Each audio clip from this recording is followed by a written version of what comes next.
gabadhii fiidiyooga laga wareejinayay shalay laaf ayay soo kortay laafka ayaa lagu soo shirgaray dhageyga ayaan ku maqlay waxa ay tiri ereyada aan la yaabay horta hore ko aan la yaabay waxay tiri wiilka wallahi ma ku sheegay waxay dhahday wiilka waa ahludiin ay dhahday masaajid marka baxay waa ahludiin ay dhahday wiilka okay waayahay anaga maana dhihin ahludiin ma ahan wadaad ma ahan waxaas ma dhihin guriga maba ka soo baxo ay tiri naxdintu naxayba marka fiidiyooga meesha soo dhigay cunugii qalbada jabtay qalbada laba kala ah guriga kama soo bixinba ilaa hadda qolow ku xiran yahay ma cunteena mana qadeen aniga aba fiican oo baxbaxayo warwareegaya dhahday waxba iga qasneen hayaadaysa wax yeeshay talabaadna waxay dhahday fiidiyooga asaga ma soo qarxinin fiidiyooga gabar ayaa soo qarxisay saddexaadna waxay dhahday afkeeda ka dhahday fiidiyooga wuxuu ahaa wiil maanta nin iyo xaaskiisa oo ninka uu baxayo xaaska ee fiidiyo xasuus ahaan u duubanayso xasuus maskaxda waxa ugu duubanayso balku degtay ay tahay xasuus telefoonka la soo aaday xasuus aan ee fiidiyooga u duubatay saddexaad oo la yaabana waxay dhahday muxuu ahaayay toole iga sameyshaan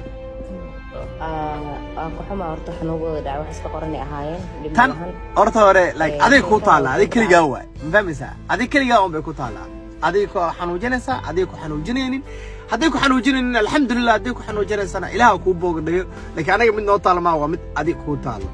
okay hal mid aan leeyahay marka aniga runta ilaahay ugu jeceliye gabadhan hadalkeeda wax badan aan ka dhex dareemayaa ani wax badan aan ka dhex dareemayaa waxyaabaha ka dhex dareemaya waxay tahay in jacayl xataa san uu saaran yahay because codad la soo duuduubay ayadii maaragtay ninkeeda oo sheekaysanaya ninkeeda hore waa kala tagay ninka baada way ninkas ma qabaan qofta single waa hadda qofta single waa ninkas ma qabaan ayadii ninka hore oo kala tagay codad la soo duuduubay ayaa mataqaanaa meelaha maqlayay shukaansiga dhex maraya waxaa moodaa atriishiya toora brother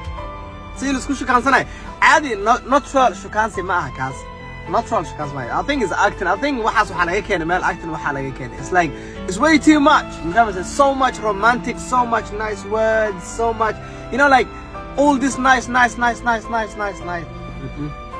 shukaansiga caadiga waxaas ma dhacdo laba mar haddii la wada hadlo hoos ka sii dagaalaa bilaabanaya bac oo la isku xanaaqaa oo midaa telefoonka diminaya gabadha telefoonka diminaysa ama ninkaa diminaya oo la isku xanaaqaa shukaansiga caadiga waa noocaas qarrac iska leeyahay hirigtiisa iska leeyahay dhala u wada jaban dadka laakiin shukaansi wuxuu ahaa xogaa wala la shuushuutay okay u laaban maartay qodobadanadii gabadhan jacayl xoog leh ahaayo oo waxaas ayay mataqaanaa ayadiiba madaxa u saarata wax walbo aysan ahayn tan labaad oo ah